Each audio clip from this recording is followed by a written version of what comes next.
Hello, dear listeners. Welcome back to Radio Agila International. You are now listening to Lawyer Up, our legal information segment with Ms. Kathleen Ramirez. Hello to you, Ms. Ramirez. Hello, and please call me Kathy. Okay, Kathy, before we proceed with our discussion today, we wish to let our listeners know that this information is not provided in the course of and does not create or constitute an attorney-client relationship.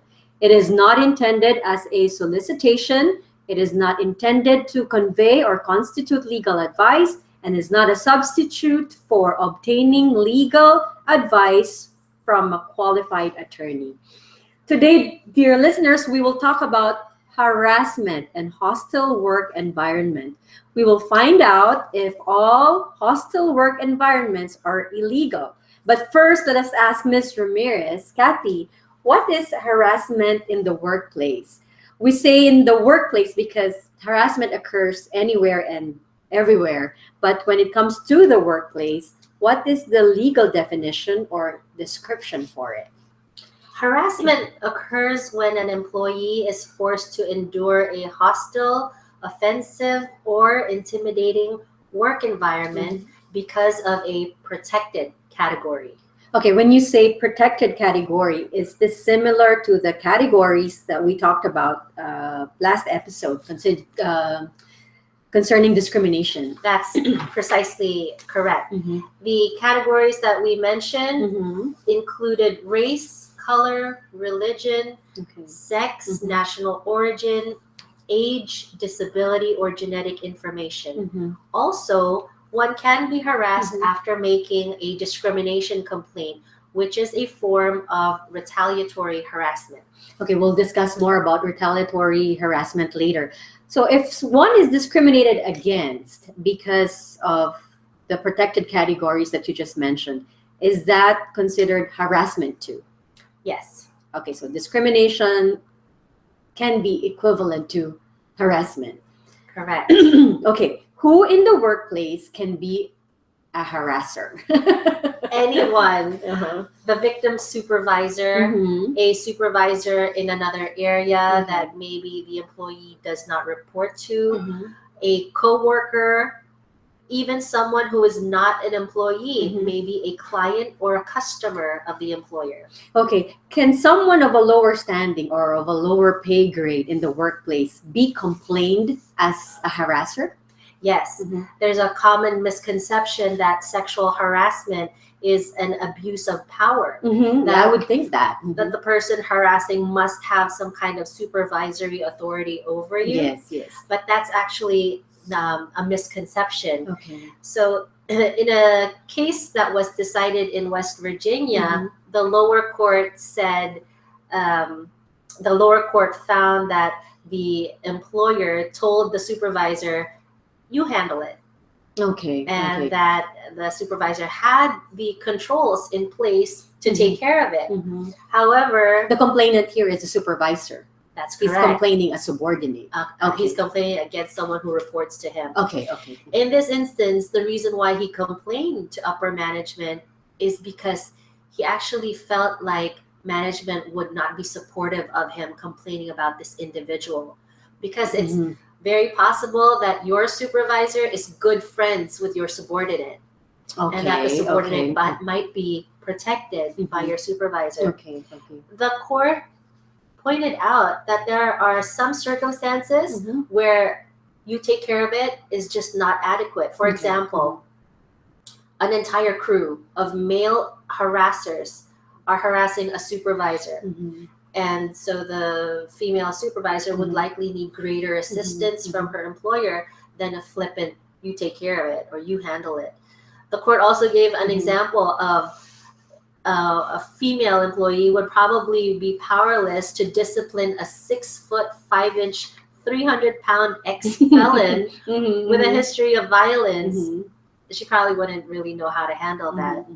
The point is that a common sense approach must be applied to the facts in each case to determine whether the employer took direct and prompt action reasonably calculated to end the harassment. So you're saying in a workplace, if there's harassment going on, it is the responsibility of the employer to address it, to meddle, or as you said, to They have the obligation to give us a work environment that is free from discrimination, harassment, and all of that.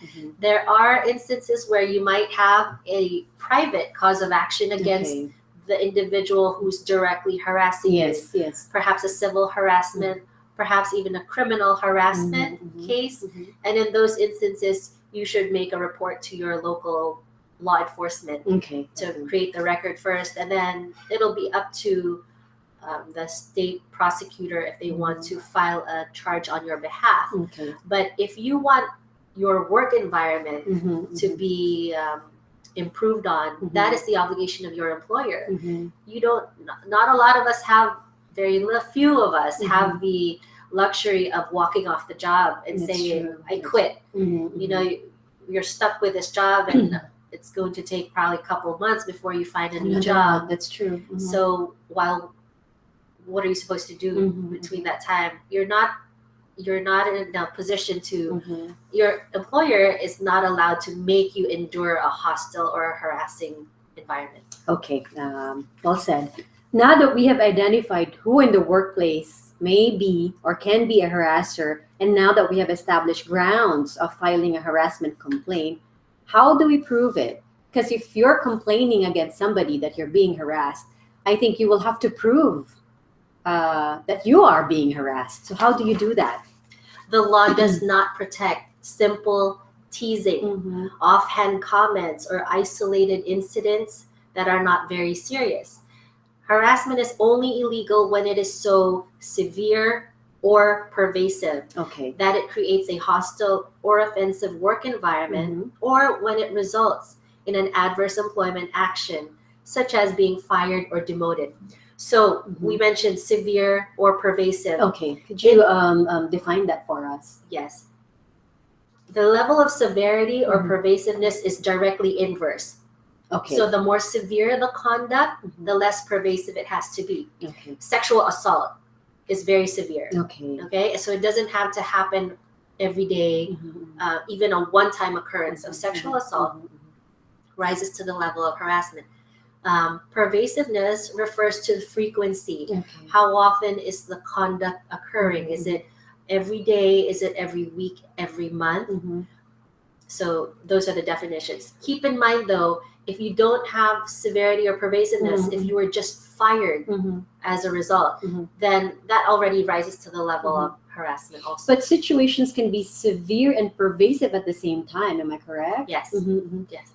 You have a stronger case if that's the case, right? That's right. But do not delay in reporting it to management, or do not delay in documenting to maybe a coworker of yours that this conduct was unwelcome. Let's say level of severity. The level of severity and pervasiveness, it's very subjective.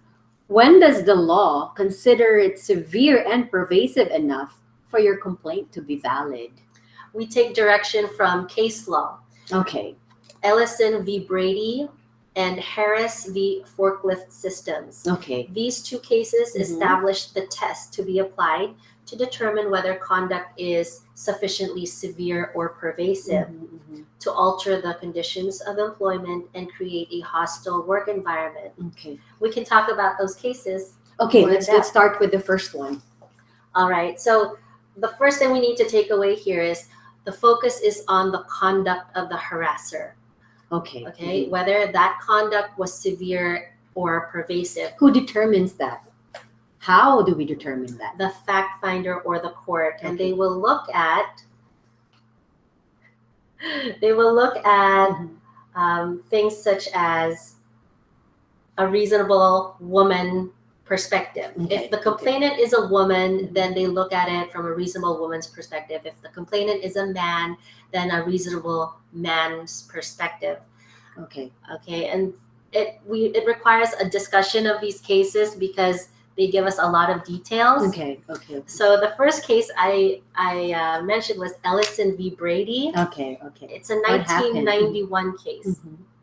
And in June of 1986, there were two co-workers working at an IRS office. This is 5 years before 1991. Right. Okay. So it took 5 years before the case even got to a decision in the court. Wow, that's a long time. So they were IRS agents, and the female, Carrie Ellison, worked about 20 feet away from, his name was Sterling Gray. And he worked 2 rows in back of her and 1 row over. They were not friends. And he asked her out for lunch. He liked her. He liked her. Or he asked her out. He asked her out. But I think it's fair to presume that he liked her. And that's why he asked we don't want to be presumptive here. But he did ask her out, and she actually said yes. She said yes, but on the way to lunch, he told her, "Oh, my son left his lunch at house." The guy's son. Yeah. Okay. He said, "I need to pick up my son's lunch and bring it to his school." So they go to Gray's house, and he gives her a tour of his house. And then? Well, after that, he asks her out again for drinks. And she says no, but she suggests that they go out for lunch the following week. So he follows up with her and asks her for, before that happens, she starts to leave the office during lunch so that she can avoid him. She didn't want to go to lunch. She didn't want to go to lunch. But she said, yeah, maybe next week. But arguably, she was the one who made the suggestion. Yes. So the following week, he asked her to lunch and she declined. And then no. And then a few days later, he handed her a note, and it was written on one of those telephone message little carbon copy memo things. And it said, and this was in October 1986, about 4 months after he first asked her to lunch. He said, "I cried over you last night, and I'm totally drained today. I have never been in such constant turmoil." Turmoil spelled TERM and then OIL. Maybe this is the reason why she didn't want to go out there. It right. He said, "Thank you for talking with me. I could not stand to feel your hatred for another day." Oh no! So Ellison takes the note to her supervisor. Tells the supervisor, and she's pretty shocked and frightened. And so she tells her supervisor, "Please don't take any action. I'd like to see if I can handle it myself." So what Ellison does is she asks another male coworker to speak with Gray, to tell him she's not interested in you. Leave her alone. So not the supervisor himself. He didn't do the action. No, he asked somebody else. Actually, she asked somebody else. It's a she. She tried to handle it herself.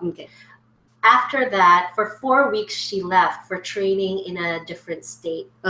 During her training out of state, she received mail from Gray. It was a card and a typewritten letter, 3 pages long, single space. And the letter said, "I know that you are worth knowing with or without sex.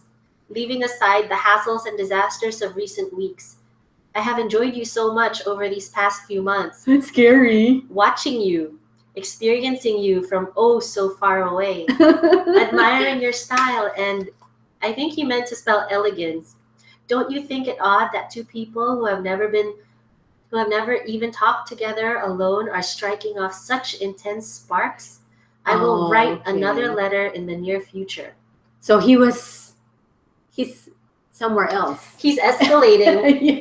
Yeah, she's already, the coworker has already informed her she's not interested. And here he is. He's still, it sounds like he's deluded now. Yes, it's a delusion. He's experiencing her from oh so far away. So what happens? Now she's really frightened. She calls her supervisor. Her supervisor calls the second level supervisor.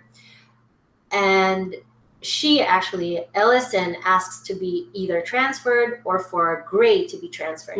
They were working out of the San Mateo office. the other office nearby would be San Francisco. Okay. The supervisors do transfer Gray to the San Francisco location. Okay. So she's okay now. Right. For the meantime. For the meantime. Okay. Well, Gray files a grievance with a union. He did. He's arguing his transfer. Mm-hmm.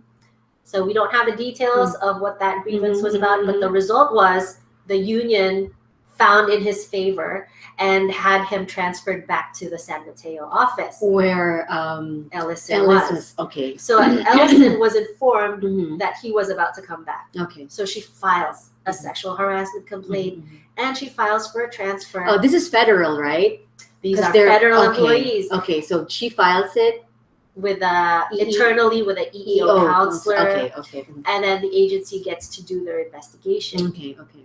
And if you will recall, in the federal process, you get two options after the investigation. Either ask for the agency to issue its decision or ask for a hearing before an EEOC judge. That's true. Well, in her case, she asked the agency for the decision. The agency says, no pattern or practice here. And she wasn't too stressed out. She wasn't psychologically harmed by this. And so they say, so no finding. Wasn't it supposed to be the severity is not on her, but on the conduct of the one being complained? Exactly. Okay. So this is how the case got to the upper level court. Okay. Because she kept appealing it. So after the agency's decision, which she didn't agree with, she appealed it to the EEOC. The EEOC also dismissed her case, but on different grounds. The EEOC said that the agency took adequate action to prevent the repetition of Gray's conduct. So by moving him to the San Francisco office, the EEO said that was enough of a remedial measure. Okay.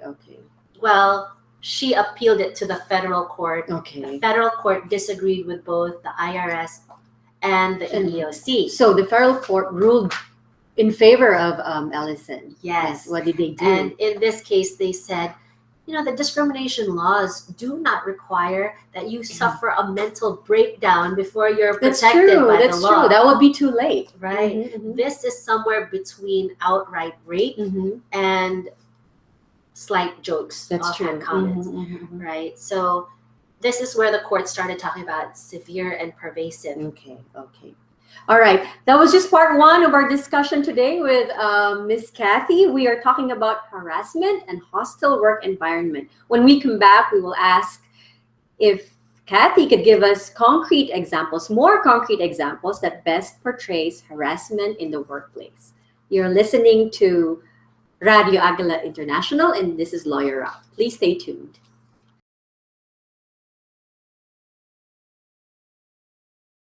And we're back. Hello again, Radio Agila International listeners. This is Lawyer Up, our legal information segment. I am Eliza Gonzales-Manglicmot, and with us is our friend, a Maryland lawyer, Miss Kathy Ramirez.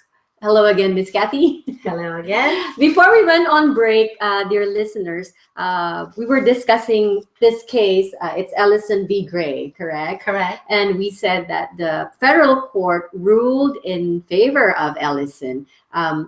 Did they really rule in favor of her? Did she really win? What happened? Okay, when we say ruled in her favor, that can mean a host of things, That's right? True. Because we know that the IRS, the Department of Treasury, said she had no case. And then EEOC said she has no case. The federal court said she might have a case. Okay. So the federal court merely established the standards for evaluating whether sexual harassment took place, which is severity and pervasiveness of the conduct of the harasser. Of the harasser, not the complainant. Correct. Okay.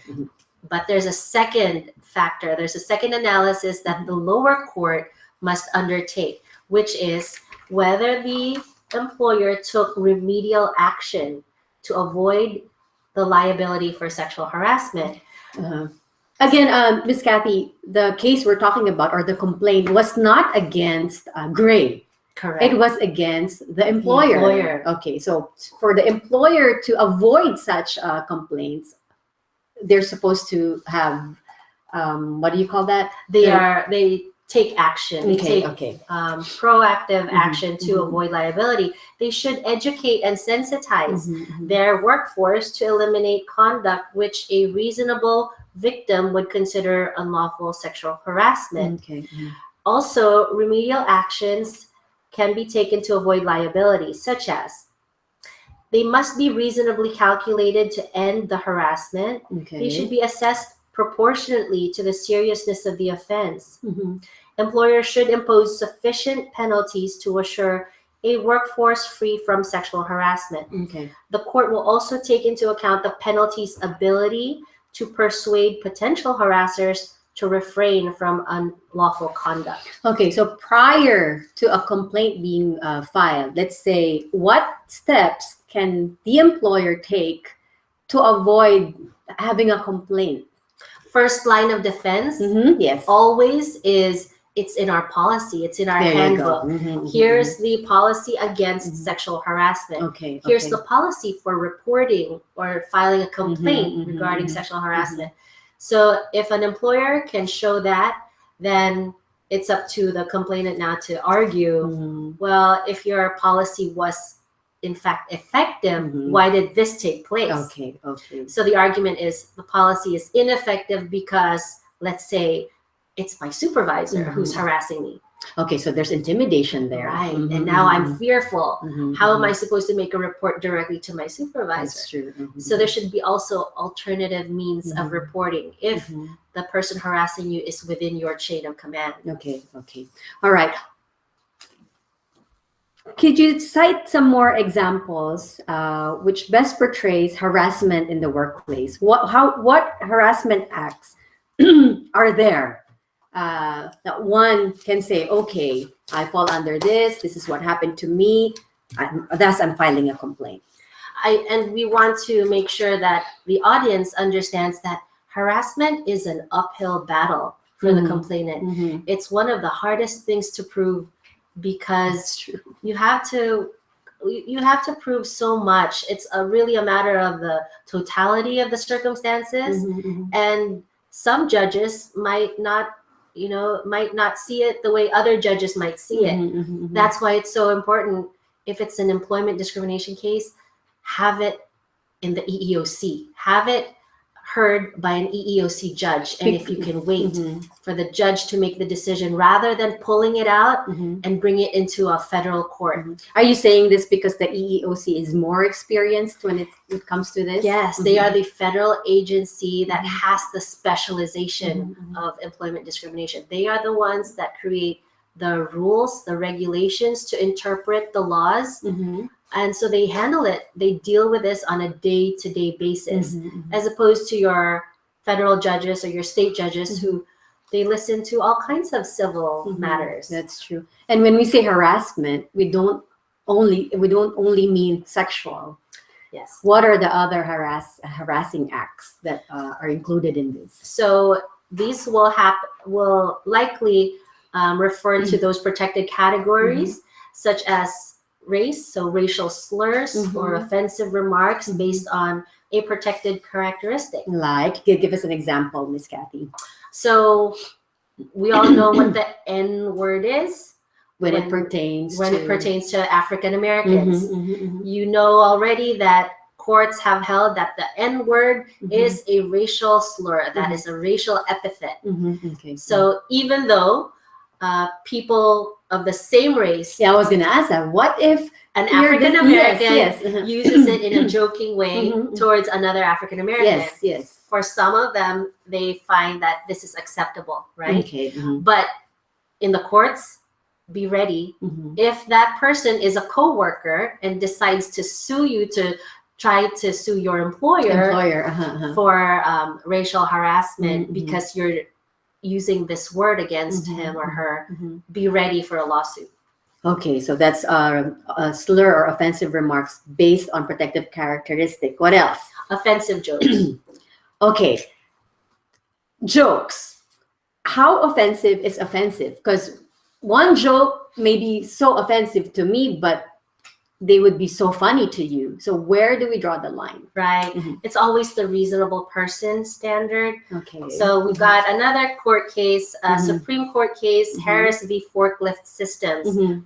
In this case, Teresa Harris was the complainant. She was working for Forklift Systems. She was a manager, and they were doing equipment rental.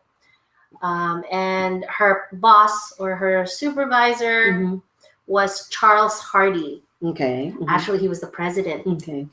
And he was making these types of comments. You're a woman. What do you know? We need a man as a rental manager. Okay. At least once he told her she was a dumb ass woman. Okay. And in front of others, he suggested that the two of them go to the Holiday Inn and to negotiate her raise. Wow. The Holiday Inn is a hotel. Raise, you mean additional raise, compensation? A promotion, yes, increase in salary.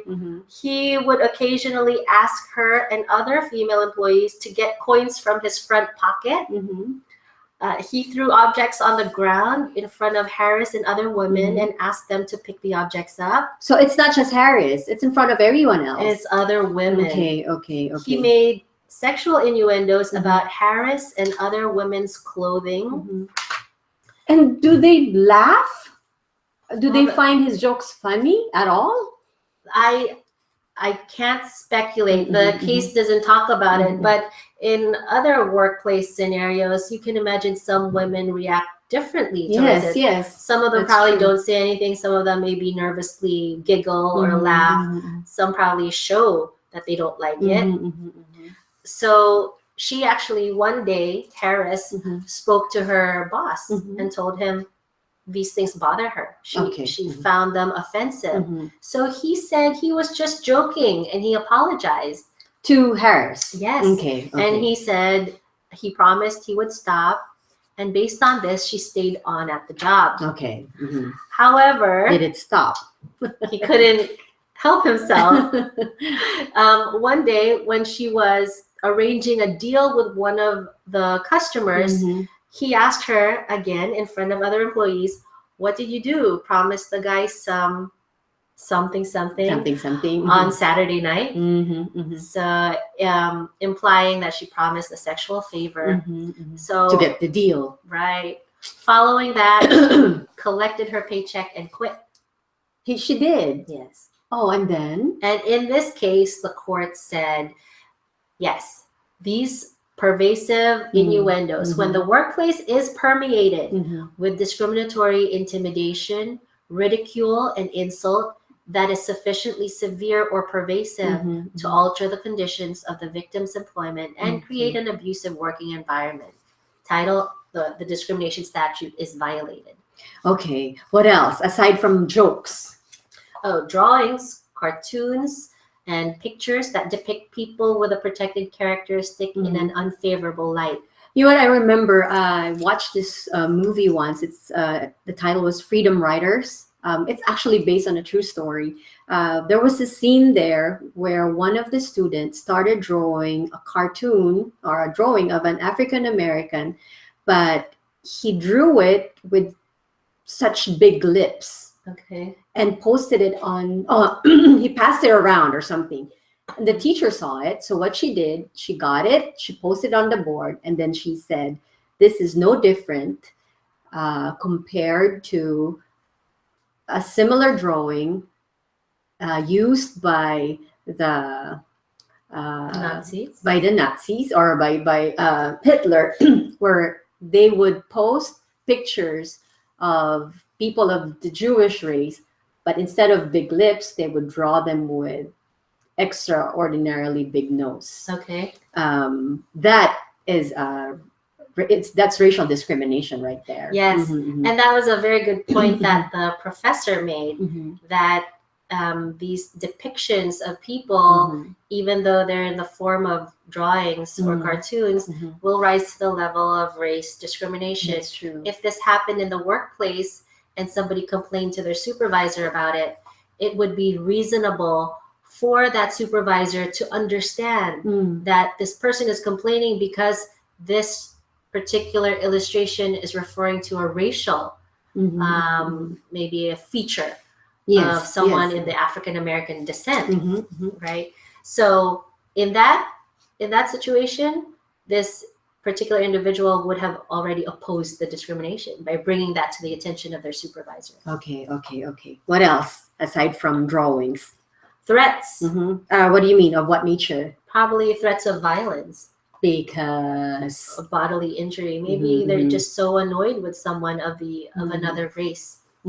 Or if older. you don't give me, or if you don't give me what I want, let's say they want a sexual favor. If you don't give me what I want, I'll take it from you. Or I'll make you pay. Okay. What else? That's threat is kind of similar to intimidation too, right? Yes. Yes. Intimidation is more closely affiliated with bullying in the workplace. There's also hostile demeanor, physical violence. When you say physical violence, is it actually hurting you, like touching you? Yes. Okay. Physical assault. Okay, that's just the first half of today's discussion, dear listeners. We are talking about harassment and hostile work environment. When we come back, we will find out what sexual harassment is, how we can identify retaliation, and how a victim of such can prove it. All these when Lawyer Up returns. You're listening to Radio Agila International. Please stay tuned.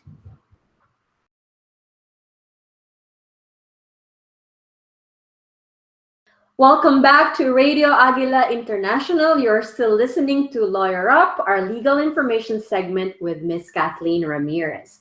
During the first half of our discussion, we talked about what harassment and hostile work environment are and the examples of such. At this point, let us ask Attorney Ramirez about one of the most common form of harassment in the workplace and anywhere for that matter.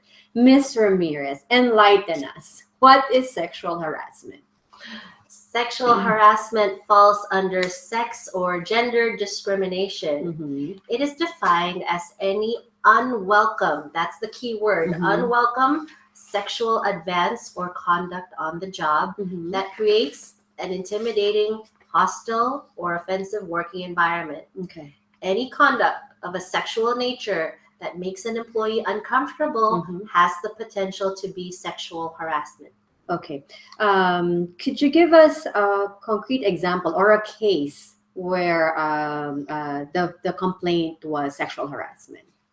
Sure. We discussed earlier several cases. So Ellison v. Gray, and then there's another case right after that. It was Harris v. Forklift Systems. In one case, it concerned wanting to engage in a romantic relationship. Yes. The other case involved slurs, sexual jokes. Right. There are other cases where there's a male that's harassing a co-male employee. Oh, so it doesn't necessarily have to be male harassing a female or asking sexual favors in exchange of, let's say, a promotion or a day off. Correct. It could also be of the same sex or a female wanting something from a male. Is that correct? That's correct. Okay. So even the discrimination laws don't discriminate based on gender. That's true.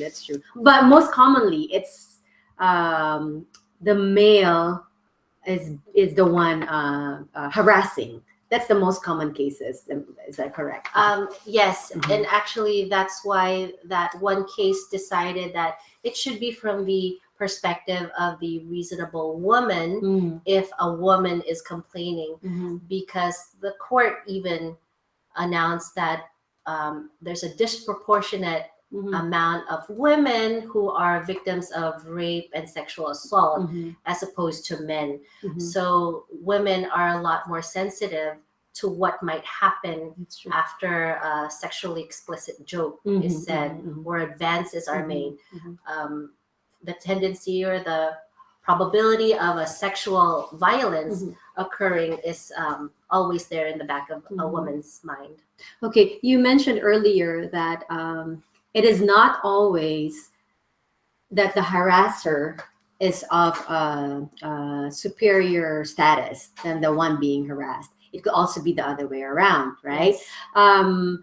Is it also possible that that the harasser is of the same status as you are? Let's say we're co-workers, and okay, let's say a female and a male are co-workers, and then one of them says, "Oh, I won't give you the schedule that you want unless you go out with me, or you sleep with Yes. me or something." Does that happen? That's definitely possible. Mhm. If certain supervisory functions have been delegated to your coworker, Okay. such as creating the schedule, the shifts.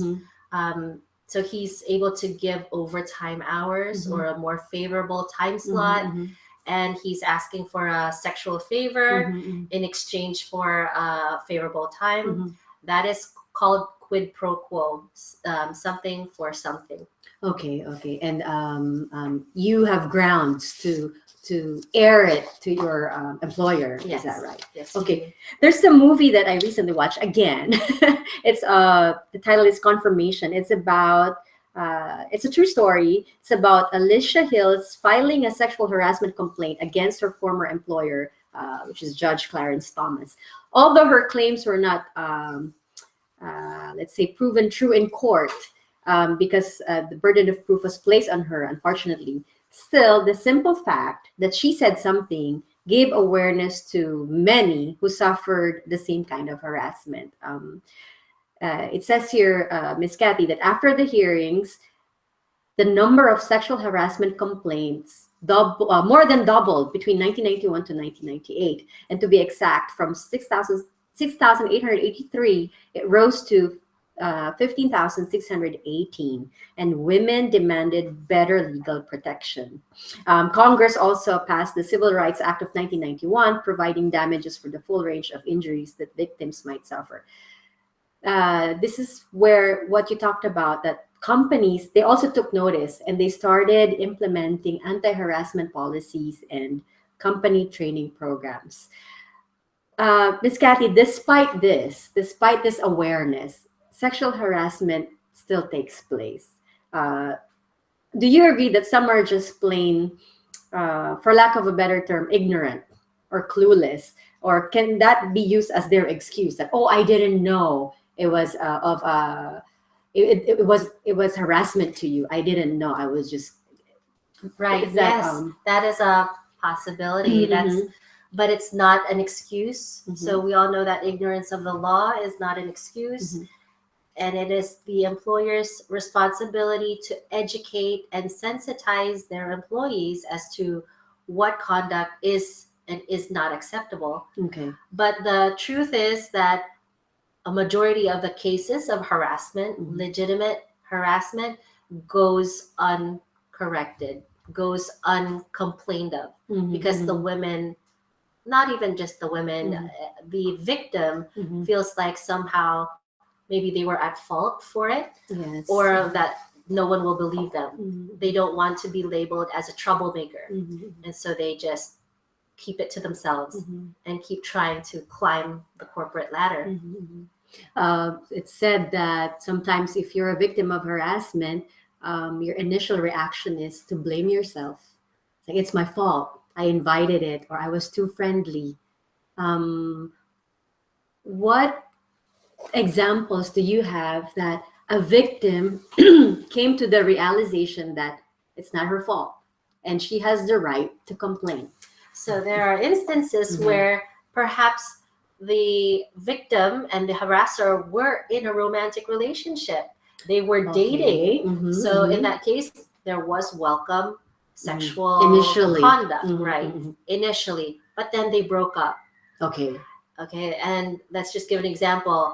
The male is not able to move on, and he's still asking her, get back together with me, please. And she has told him, stop. I don't want this from you anymore. And he starts to escalate. And then she complains to her boss about it. If the employer still takes no action to get rid of of this type of harassment on the job, Mm-hmm. the employer can be liable for sexual harassment, even though in the beginning it was welcome conduct.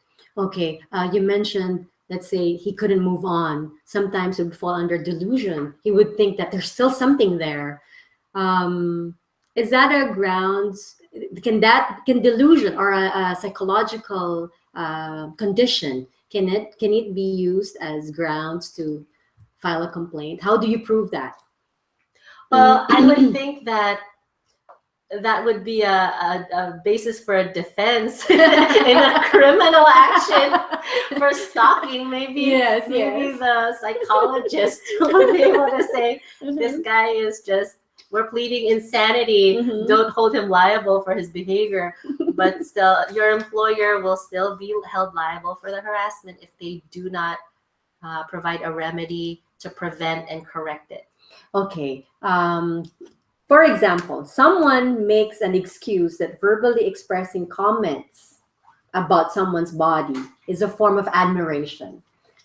Okay. Like, for example, you have an hourglass figure. There you go. That's a no-no. You can't say that. You can't say that. You can't describe a person's, you can't make descriptions of a person's body.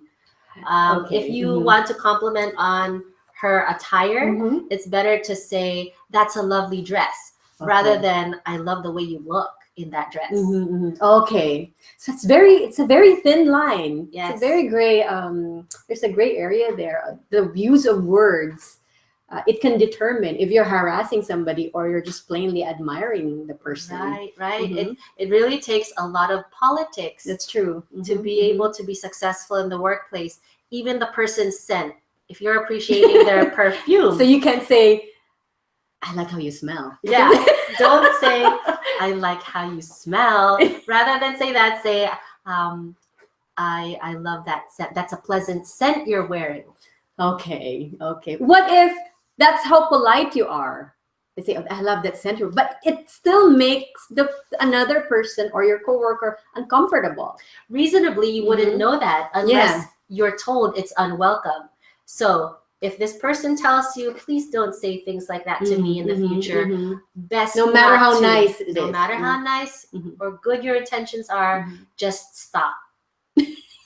However, if there's a case where this coworker is always complimenting women on their scent, maybe even complimenting men, and nothing further progresses. He doesn't make any sexual advances. He doesn't stalk you. He doesn't try and hang around you for extended periods of time. In those cases, it probably won't rise to the level of seriousness that a court would say that's harassment. Yeah, so it's always important to say something. If it makes you feel uncomfortable, just say something, right? Right. Then wait for it to escalate or something. Which reminds me, I think we forgot to cover that if you're in a situation where you feel like you have to give in to sexual favors because this person has control over you in the workplace, you're frightened and you're giving in the end, it's going to be he said, she said, it's whether it's welcome conduct or not. So in order to protect yourself, you make concurrent objections. You write an email to someone saying, oh, he's harassing me again. He's around here again. I don't know what to do. That will serve as evidence that the conduct was unwelcome. Even if you don't say it verbally toward the harasser. Right. Okay. But it's always important to first reach out to a lawyer again to help protect your interests, and then make sure you complain. What if it's your boss? Let's say it's not easy to find a job these days, and the one frightening you or asking you for favors is your supervisor, and you fear that if you say something you're going to lose your job. What can you do? I can only tell you what the factors are to consider here. If you're married and you give in to this behavior, you're putting your family in jeopardy.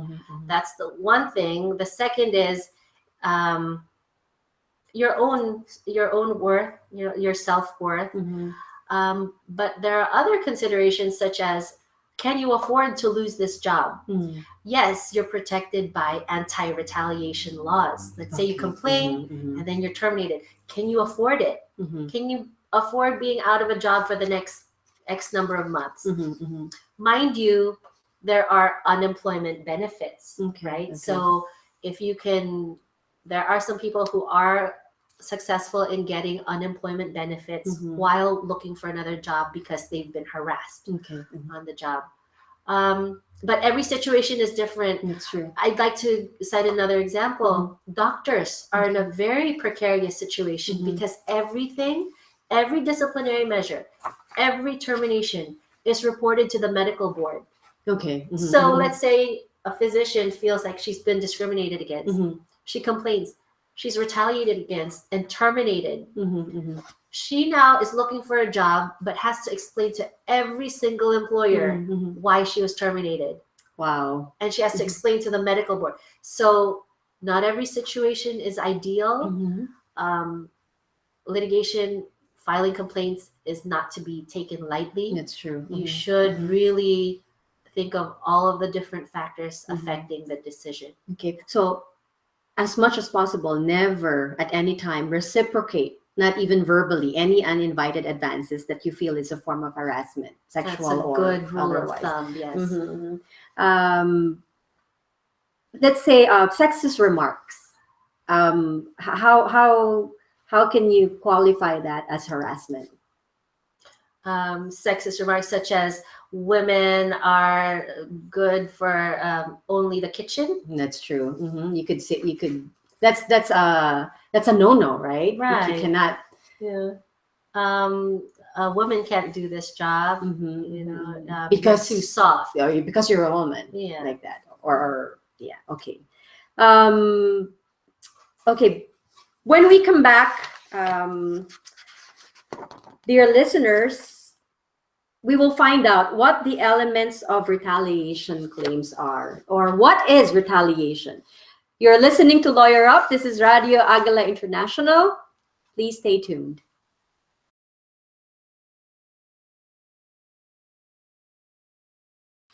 Welcome back to Radio Agila International. You're still listening to our legal information segment with Ms. Kathleen Ramirez, Lawyer Up. Ms. Kathy, you've discussed with us what harassment is and what the forms are. Now, let's say one has already established and proven that he or she is being harassed, and he or she decides to file a complaint. When or if he or she does so, how can we identify that the person being complained is actually retaliating? What is the legal description of retaliation? Retaliation is any adverse action to the terms, benefits, or conditions of employment that an employer or someone who works for the employer takes against an employee for complaining about harassment or discrimination. Okay, so let's say I filed a complaint against my employer that the workplace is hostile to me because of so-and-so is harassing me. What can an employer do that would let me identify, oh, he's retaliating because I filed a complaint? There's tangible and there's also intangible forms of adverse action. So, for example, hiring or firing, demotion, discipline, a salary reduction, a negative evaluation or a change in a job assignment, a change in a shift assignment, a layoff, denial of training, reduction of fringe benefits, reduction in the use of company facilities, retirement plans, leave, or other adverse term or condition of employment. I wanted to also point out, usually our clients begin to become scrutinized immediately after they make these discrimination complaints. Yeah. All of a sudden, this one stellar employee becomes a problem employee. All of a sudden, their work is not as good as it was before. How do you protect yourself from that? Your performance appraisals from the past that showed that you were doing excellent work will be in your favor.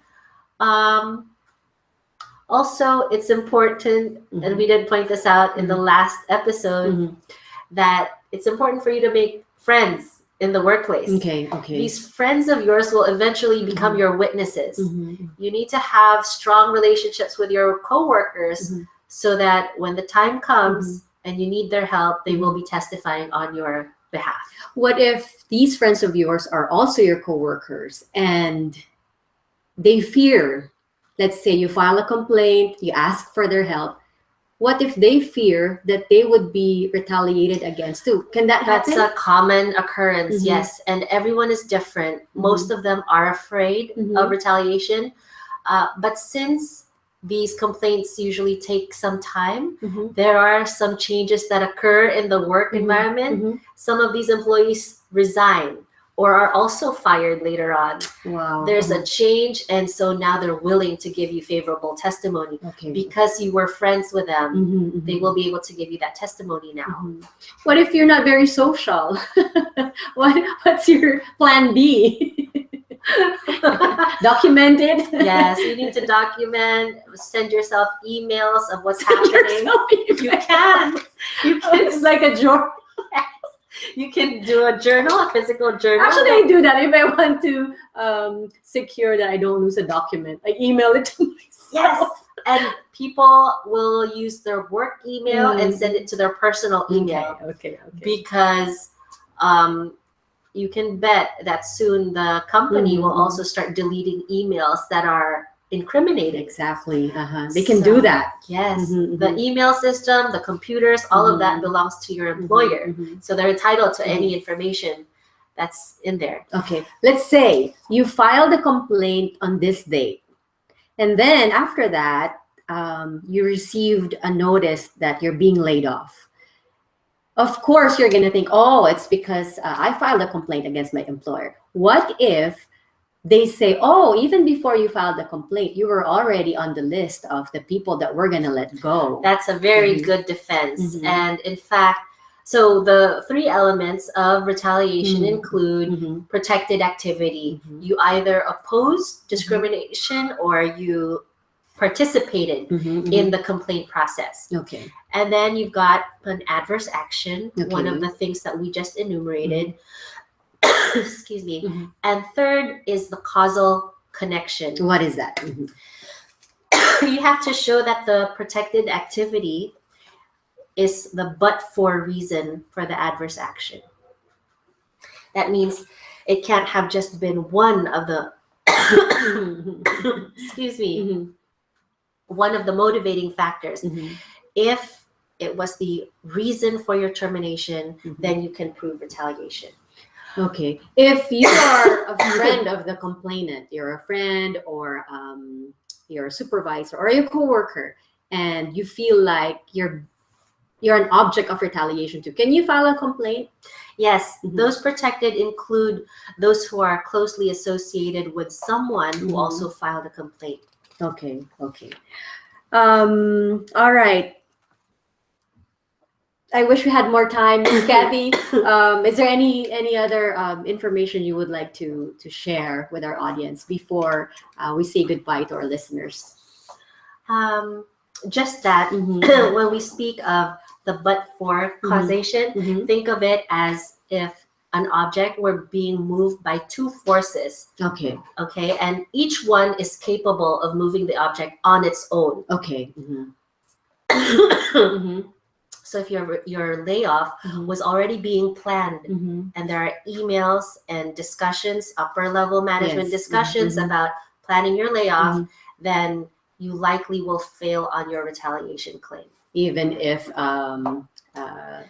retaliation was one of the factors you were laid off. Okay, so that's not good. These cases are not easy. They're easier said than done. Like you said, it's always an uphill battle. That's right. But it only takes one voice. That's right.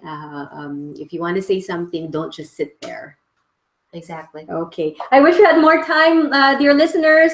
Such very important information to consider, especially if we are working and if our work environment is not as healthy as we wish it was. Thank you very much, Kathy. We appreciate your time and your desire to help keep our listeners informed about their rights, especially in the workplace. You're welcome. It's my pleasure to be here. Please join us again next week for more legal information here on Lawyer Up. I am Eliza Gonzales-Manglicmot, and I am 1 with 25. You're listening to Radio Agila International. Please stay tuned.